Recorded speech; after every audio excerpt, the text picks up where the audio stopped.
Hey guys, we're talking dips today, whether it's ring dips or bar dips. I'm actually going to warm up for some bar dips, which is in my workout right now.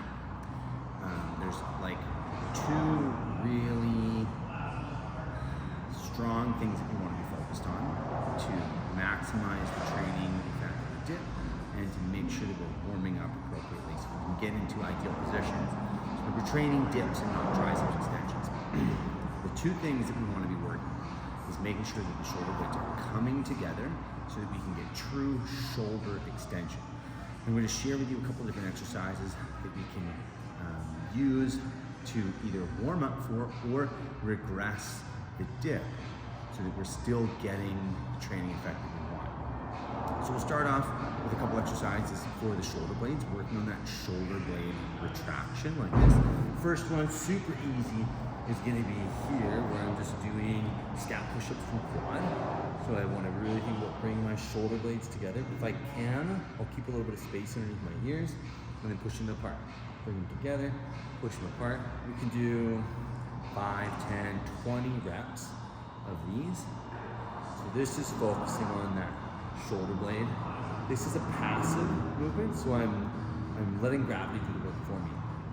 I can increase the intensity of that exercise a little bit with this side lying press. It's a little bit more complicated. It's going to possess some load. I'm just going to get into kind of like an arm bar, the finished position of arm bar.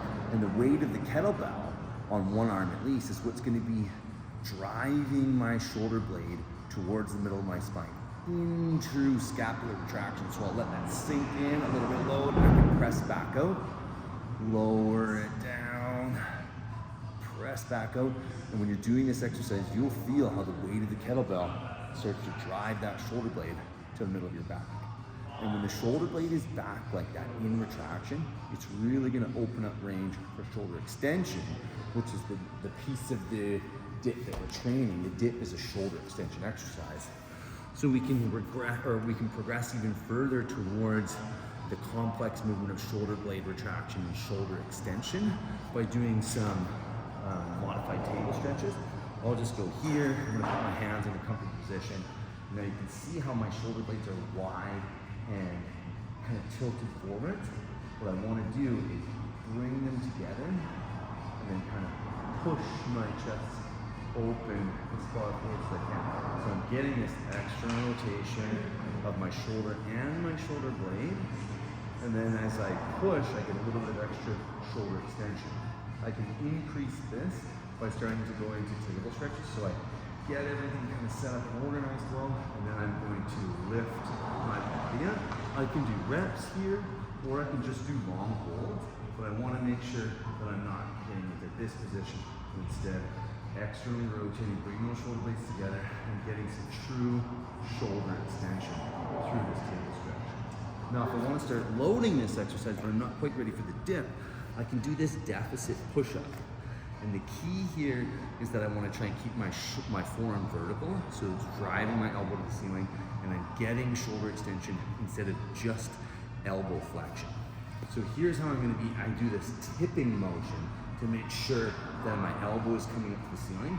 As I come down, my elbow comes low to my body and then comes back past me. I want to try and keep my body as straight as possible. Really think about getting my collarbones down towards the floor, and I can press back up again. Now we're loading that pattern of shoulder extension. The difference would be something that looked like this. My chest isn't reaching the floor, my elbow's not traveling past my body. I want to try and get into this position here, where my elbow is clearly coming behind my body and then pressing. Finally, as we move to the dip, it's important that we're seeing this full shoulder extension, getting my elbow as far behind my body as I can as I come into the dip.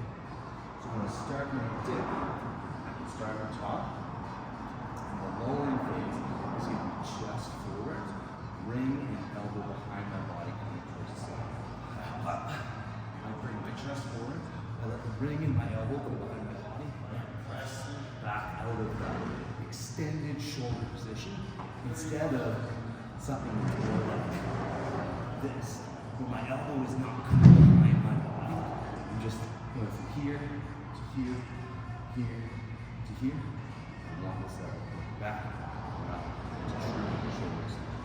So there's a little bit of info on the dip. Hope you guys are able to prove that.